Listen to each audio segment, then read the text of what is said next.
হাতে কম সময় থাকলে আর চটজলদি যদি কিছু বানিয়ে খাবার ইচ্ছে থাকে তাহলে এই রেসিপিটি বানিয়ে নিতে পারেন।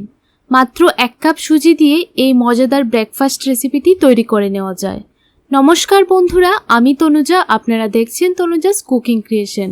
বন্ধুরা, রেসিপিটি আপনাদের ভালো লাগলে প্লিজ চ্যানেলটিকে সাবস্ক্রাইব করে আমার পাশে থাকবেন আর পরবর্তী রেসিপি দেখার জন্য নোটিফিকেশন বেল বাটনটিকে অন করে রাখবেন। তো দেখুন বন্ধুরা, এখানে একটা মিক্সি জার নিয়ে নিলাম আর 1 কাপ দিয়ে দিলাম সুজি। 1 কাপ দিয়ে দেব এবার জল। খুব মিহি একটা পেস্ট তৈরি করে নিতে হবে। দেখুন, মিহি একটা পেস্ট তৈরি করে নিয়েছি, একটা বাউলের মধ্যে ঢেলে দিলাম। এবার এখানে একটা মিডিয়াম সাইজের আলু গ্রেট করে নিয়েছি, গ্রেট করা আলুটা দিয়ে দিলাম। এবার একটা মিডিয়াম সাইজের গাজর গ্রেট করে নিয়েছি, গাজরটা দিয়ে দিলাম।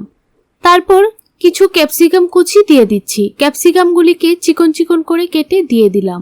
আপনাদের পছন্দ অনুযায়ী সবজিও এখানে ব্যবহার করতে পারেন। আর একটা মিডিয়াম সাইজের পেঁয়াজ স্লাইস করে কেটে দিয়ে দিলাম।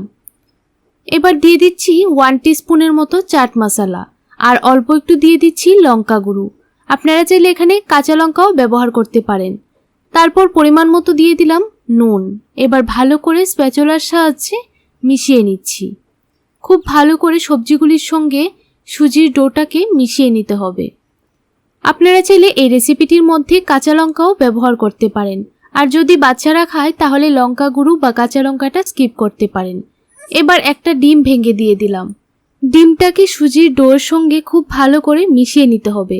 আর এভাবে মিশিয়ে নিলে ফ্রাইং প্যান থেকে খুব ভালো করে উঠে যাবে। দেখুন, খুব ভালো করে মিশিয়ে নিয়েছি। এবার চুলার মধ্যে একটা ফ্রাইং প্যান বসিয়ে দিলাম আর 1 টিস্পুন দিয়ে দিলাম সাদা তেল। তেলটাকে খুব ভালো করে ফ্রাইং প্যানের গায়ে মিশিয়ে নিতে হবে। এবার একটা হাতার সাহায্যে 1 হাতা করে ডোটা দিয়ে দিতে হবে। তারপর এইরকম ভাবে ছড়িয়ে দিতে হবে। তারপর গ্যাসের ফ্লেমটাকে লোতে রেখে 1 মিনিটের মতো অপেক্ষা করতে হবে। দেখুন, 1 মিনিট পর উল্টিয়ে দিলাম। অপর পিঠটিও ভালোভাবে যেন কুক হয়ে যায়, সেই জন্য 1 থেকে 1.5 মিনিটের মতো অপেক্ষা করতে হবে। যেহেতু এখানে আলু, গাজর এবং ক্যাপসিকাম দিয়েছি তাই একটু সময় অপেক্ষা করতে হবে, তাহলে খুব ভালো করে আলুগুলি সেদ্ধ হয়ে যাবে। দেখুন, উল্টিয়ে পাল্টিয়ে ভালোভাবে ভেজে নামিয়ে নেব। দেখুন, যখন এইরকম কালার চলে আসবে তখনই নামিয়ে নিতে হবে। সেমভাবে আমি আরেকটি ব্রেকফাস্ট তৈরি করে নেব। দেখুন, সেমভাবে আমি গোল করে দিলাম। এবার কিছুক্ষণ পর উল্টিয়ে দেব। বন্ধুরা, রেসিপিটি আপনাদের কেমন লাগলো অবশ্যই কমেন্ট করে জানাবেন। ভালো লাগলে ভিডিওটিতে একটা লাইক করে দেবেন।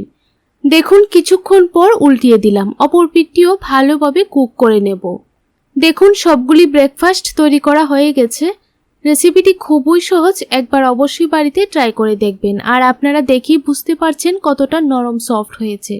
তাহলে বন্ধুরা, আজকের জন্য এতটুকুই। দেখা হচ্ছে নতুন আরেকটি রেসিপিতে। আপনারা সবাই ভালো থাকবেন, সুস্থ থাকবেন।